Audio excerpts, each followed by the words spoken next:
ଚାଲୁନ୍ ଆଜି ଟିକେ ବନାମା ବଟନ୍ ଛତିର ଛତି ଚୁଟଚୁଟା। आपण माने तो बहुत चुटचुटा खाइथिबे पातल घंटा चुटचुटा हेणुआ जी खामा छती चुटचुटा। तो छती के भल करी काटी देली आगु काटबार आगरु घा धुइथिनी तापर काटी करी फेर धुइ देनी। पैकेट छती माने एंता का दिसुचे न अभार फ्रेश आर हेतिनी आसबार न। तापर एटा लहसुन नै जेछे चुपी देछे प्याज काटी देछे पातल घंटा काटी देछे।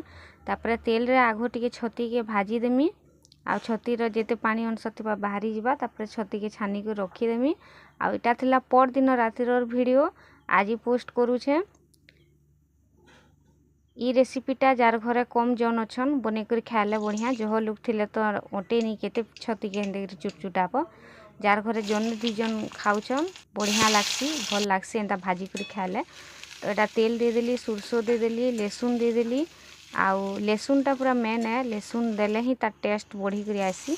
आ लहसुन आ प्याज के दे देली तापर पातल घंटा दे देली प्याज भाजी हो गला परे तापर नून दे देली हल्दी मिर्चा को आउ टिके जाकी देछे मुइन चिकन मसला टिके आउ टिके जाकी देछे गरम मसला कम कम न पैकेट रु 5 टका पैकेट रो ओधा ओधा न ओधा नु भी कम पूरा कम कम देछे कम दिया हिचे।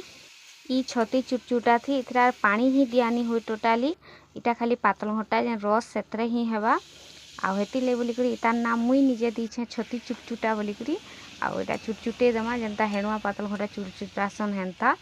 तो सुखा रहबा आ बहुत टेस्टी खाइबार लगी वीडियो भल लगी थिले लाइक करबे आ केंता लागला रेसिपी